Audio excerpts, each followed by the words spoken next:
Hey everybody, it's Josh from thegamermind.com, and this is another edition of Daddy's Favorites. Now, this is one of my personal all-time favorite moments from video games.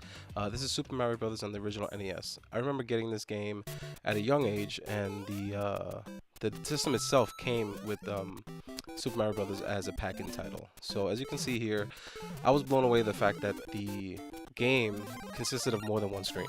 I had gotten so used to games like Space Invaders and games like that, to where you only had the one screen, you had a scoreboard, and essentially all you wanted to do is get the highest score. This game immediately puts you in a position where the first level shows you how to play the game. You're going to be jumping on enemies, you're going to be going down pipes, you're going to be breaking blocks, getting power-ups.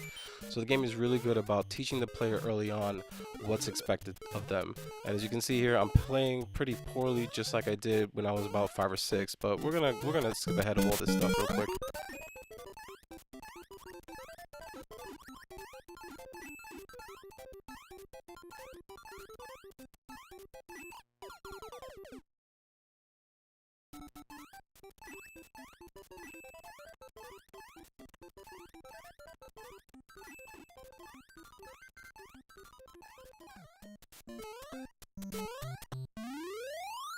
So as you can see, the first level of the game is pretty straightforward. It's a tutorial level that prepares the player for the later parts of the game. Now, my favorite gaming moment comes in level 1-2, right after the game teaches you a few new game mechanics.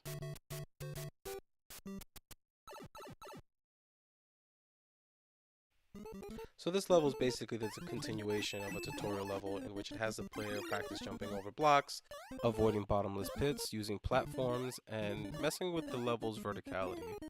As you can see here, I'm using Mario to break the blocks to obtain coins. And once I get up there, I basically see that, well, I can use the same logic to break those blocks, to break the blocks above me. So I'm breaking the blocks above me. As a child, I'm just kind of like messing around. And it wasn't until I broke all these blocks that I realized that I can scooch all the way to the left, get a running start, and jump up on to the blocks above me. Now, running in front of the scoreboard, in front of my name, Mario, and the coins, it felt like I was doing something wrong, almost like if I was cheating the game. But you know what? I kept on moving anyway. So when I reached the part of the level that you can actually drop down, I kind of figured that I wasn't supposed to be up there. But then to the right, there are platforms that are moving upward.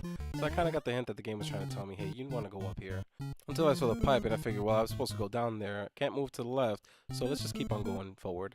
And what do we have here? A warp zone. Now, I don't know about you guys, anybody did this when they were young, but I immediately knew this was a level skipper. So I mean, they built it into the game, so it's not necessarily a cheat, because it's in the game. I didn't have to put a code in for it. So what does everybody end up doing? They want to beat the game, and they go immediately to World 4-1.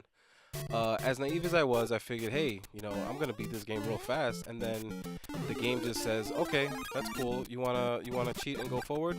How about a piranha plant? How about a Lakitu throwing spiked shell turtles at you? How about we just ramp up the difficulty to about 100% because you wanted to go ahead and skip 3 levels? The reason why this is one of my all-time favorite levels is because now you can play the game in 2 different ways. You can either play the game the way it was intended to be played, which is go through the worlds without hitting the warp zone, or if you felt brave enough that day, you can try your luck at skipping ahead to World 4. The game gave you options off the bat, and I think having it that way so early in my childhood, so where I can have options in the game, was pretty significant. Super Mario Bros. Was ahead of its time in that regard.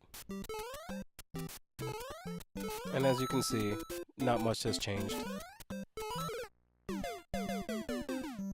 If you have fond memories of your favorite gaming moments, please post a comment in the section below.